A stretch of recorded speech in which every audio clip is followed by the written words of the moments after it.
वो आदमी जो है अभी अभी जो है औक़ाफ़ के अंदर शामिल भी हुआ और पहली मर्तबा जो राज्यसभा का मेंबर भी बने।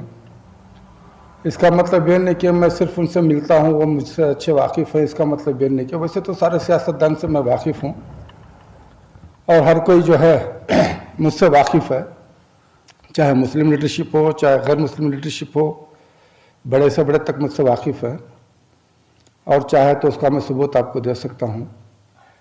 रही बात वो जो सैयद नासिर हुसैन का मतलब क्या है बोले तो जो सदाए इत्तेहाद से जुड़े हुए हैं बहुत पहले से, उसके बाद में राज्यसभा एमपी बने, उस निस्बत से जो है हमारी तंजीम की निस्बत से जो है उनसे हमारा मिलना है।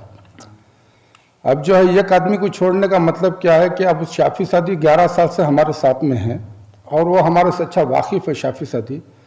अब उनके बारे में जब ये दरगाह के बारे में आया कि वो 5 लाख रुपए लिए ये लिए तो हमारे इदारे के वास्ते बहुत बड़ा नुकसान हुआ। मस्जिद के बारे में नहीं, दरगाह के अंदर तवक्कुल मसन साहब की दरगाह के अंदर जब कमेटी में जो तफरीक़ा आया उसके अंदर जो है उनकी तरफदारी के वास्ते एक पार्टी के तरफदारी के वास्ते जब पैसे लिए अगर को मालूम हुआ तो हमारी सदाए इत्तेहाद में कलंक का जैसा मालूम हुआ। तो इस वास्ते जो है हमें शाफी सादी का नाम लेना पड़ा ताकि शाफी सादी को बुला को जो है हमें जो बात करना है वो करती। अब वो तुम्हें क्या बोलते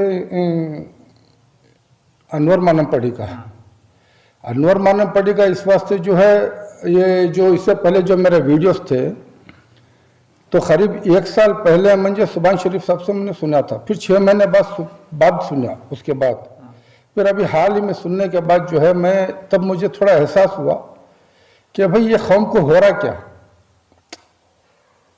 तो ये कौम को देखो सबसे पहले नुकसान कहाँ पहुंचा, मैं थोड़ा और तरफ से जा रहा हूँ।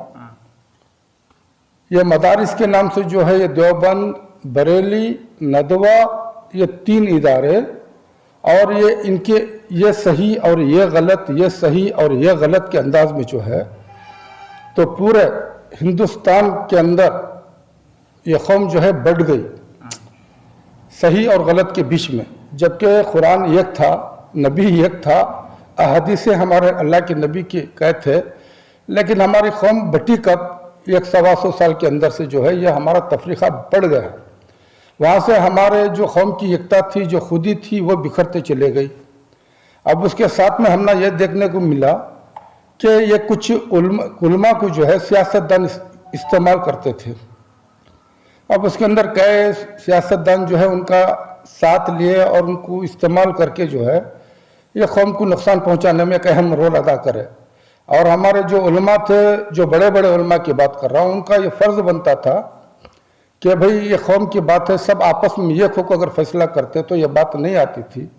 और उसके अलावा पीरी मुरीदी के अंदर कचोचा शरीफ का नाम आता है और वहाँ भी अगर आप देखो उनमें खुद इत्तेहाद नहीं है। देवबंद में मैं खुद गया हूँ 1 से 2 मरतबा, वहाँ पर 3-3 जमायतें, वहाँ इत्तेहाद नहीं है। वह देवबंद की बात।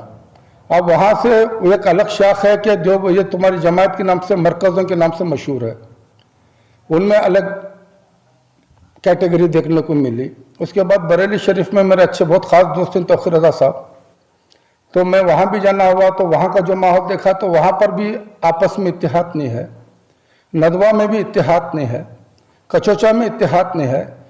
तो ये जो है अपने अपने मुफाद के हिसाब से ये कौम को जो है तकसीम कर दिए। अब जब ये आपस में इत्तेहाद नहीं तो कौम का होना कैसा है, और इनका फ़ायदा जो है सियासी रहनुमा बाखूबी उठा लिया। इससे दोनों तरफ से नुकसान हुआ कौम को। खैर ये सब हम अपनी तरफ से सोचते थे चलो देखेंगे क्या करना क्या नहीं करना। पर्सनल हमें बहुत से सियासतदानों से मुलाकातें हैं तो उनको जो बोलना था बोलते थे। ये हाल ही में जो है औक़ाफ़ का मामला जो है अचानक दिमाग में ये आया कि भाई अगर औक़ाफ़ की प्रॉपर्टी कौम के काम ना आए तो किसके काम आए, ये दिमाग में आया। तो दिमाग में आने के बाद जो सुभान शरीफ की बात जो है तुम्हारे इससे पहले मैं जो है वीडियो में तुम्हारे सामने पेश किया। अब उसके बाद जो है तरह तरह की बातें हैं कि भाई मैं शायद पैसों के लालच में या अलमीन के अंदर जो है फला उसकी लालच में, ओहदे के लालच में शायद ऐसा कर रहा हूँ, ऐसे सब बातें आई मेरे ऊपर। खैर वो बेहतर जानता है कि ये आवाज़ जो निकली है अल्लाह उसके रसूल के रज़ा के लिए है।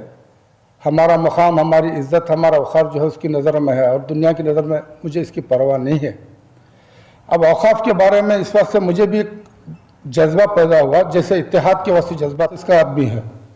इससे पहले मैं पहले भी बोल चुका हूं, उनके सामने बोल चुका हूं, उनको मैं बहुत गालियां देता था, इस वास्ते देता था कि वो मुसलमानों के खिलाफ बात कर रहे हैं। जबकि मेरे दिमाग में बात है, जितनी भी हुकूमत कांग्रेस की थी उसमें सारे मुसलमान ही लीडरशिप थे, तो इस वास्ते उसे वो बंदे को जो है मुस्लिम लीडरशिप का नाम लेना पड़ा।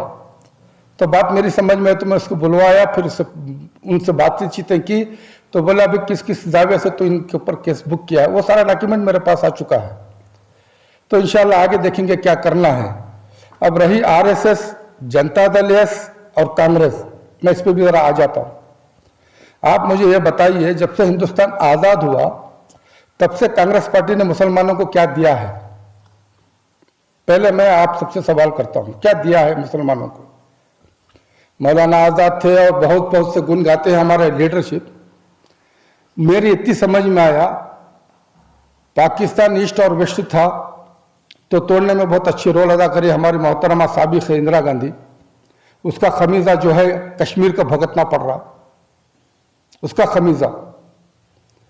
अगर वो ना करती तो ये हमारे बीच में ना आती। अब रहा दूसरी बात, कांग्रेस क्या हम मुसलमानों को दी? इंदिरा गांधी के दौर में बहुत से फसादात हुए, बहुत से।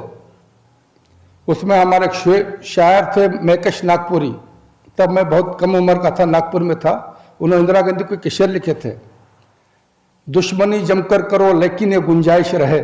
दुश्मनी जमकर करो लेकिन ये गुंजाइश रहे, जब दोस्त बन जाए तो शर्मिंदा ना करो। अब कांग्रेस पार्टी मुसलमानों को दोस्त बन के गला काटते गई, वो सॉफ्ट हिंदुत्व के रवैये में चले। यहां भी पंडित थे, वहां भी पंडित जवाहरलाल नेहरू थे, उन्हीं की लाइन में तो हम लोग आ रहे थे। अब उसके बाद मेहरबानी राजीव गांधी की हुई कि शिलान्यास की इजाजत देकर के एक बड़ा हंगामा आज तक हमारे ऊपर चल रहा है। जिस तरह से महात्मा गांधी को जैसा कत्ल किया, उसी टाइम के ऊपर जो है कांग्रेस पार्टी उनके ऊपर नकिल कस सकती थी, लेकिन हुआ नहीं, नहीं हुआ।